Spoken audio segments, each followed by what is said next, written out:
Hi everyone, my name is Parker Hazel, and today we are going to be going over the Yahoo data breach of 2013. After a brief introduction, we'll be going through the motivation, background, attack vector, and finally the consequences of this attack. In case you didn't know, Yahoo is a search engine, an email portal, and a news site. And so basically, it's able to have users who can log in and store information and email back and forth with whoever they like. It's still up for speculation but as to who actually hacked Yahoo. But as far as we know, in 2013, some state sponsored adversary hacked into Yahoo and was able to access their proprietary code to figure out how Yahoo's cookies were created. They were then able to use this knowledge to reverse engineer the cookies and access users' accounts within Yahoo without even needing a password. It's currently estimated that all 3 billion existing Yahoo accounts in 2013 were accessed and had data stolen from them. This data included names, email addresses, telephone numbers, dates of birth, hashed passwords, and in some cases, security questions and answers. This data breach ended up costing Yahoo an estimated 350 million, which is pretty surprising given that every single account was hacked. So, in case if you forgot, cookies are pieces of information that are stored within the browser on the client side of the user's device. Websites will then use those cookies to remember as well as recognize visitors and the details about them. These cookies then allowed the hackers to access the user's accounts without the use of a password. In addition, a forged cookie could have allowed the attackers to basically remain logged into the hacked accounts for weeks or indefinitely. As far as the attack vector goes and the order of events in which the adversary was able to access all of the users' accounts within Yahoo, it's still unknown how, but first they were able to actually hack into Yahoo and view all of their website code. The attackers from there were able to access the proprietary code that Yahoo used to create the cookies for users whenever they logged into their accounts.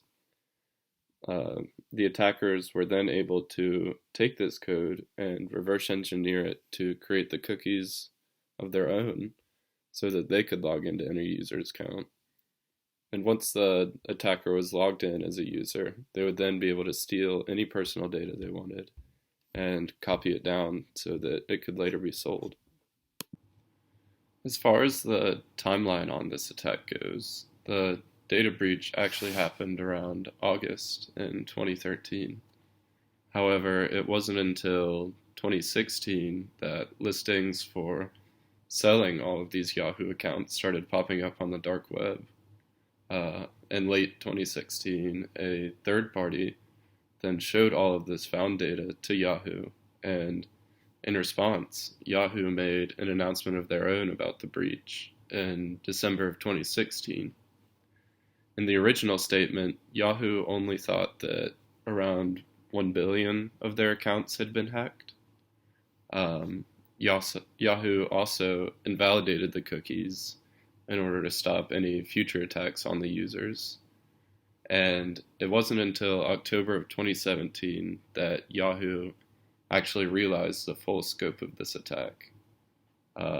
This was when they released another statement saying that in actuality, all 3 billion user accounts had been hacked.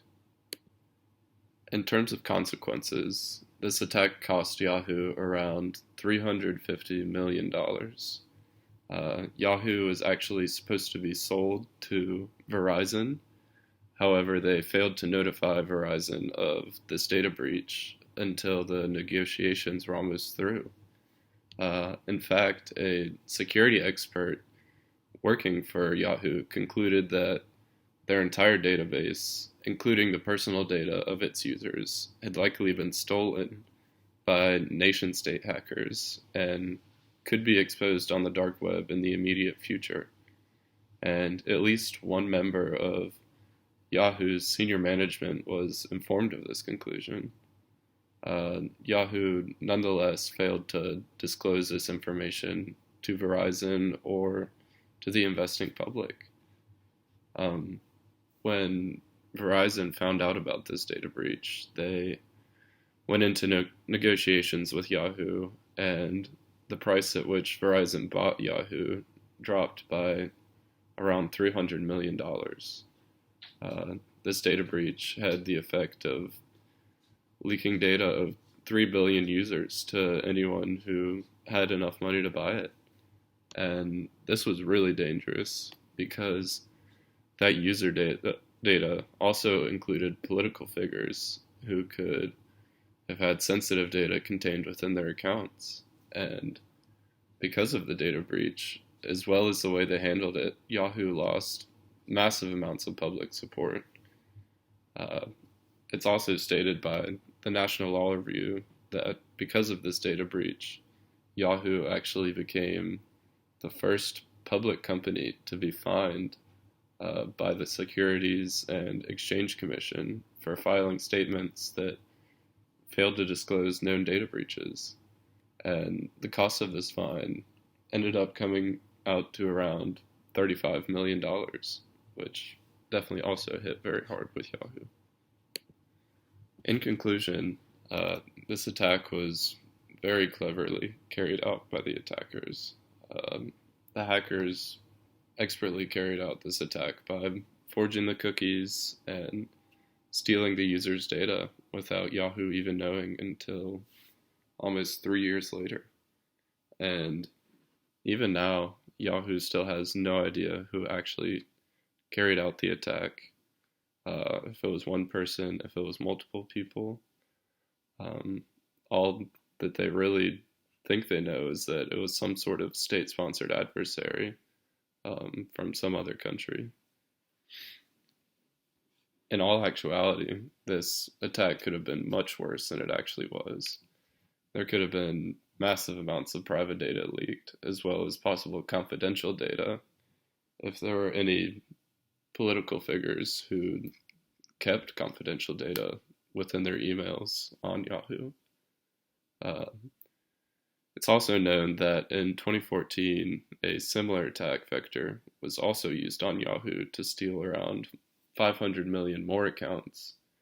And I believe that this attack actually came to light before the 2013 attack.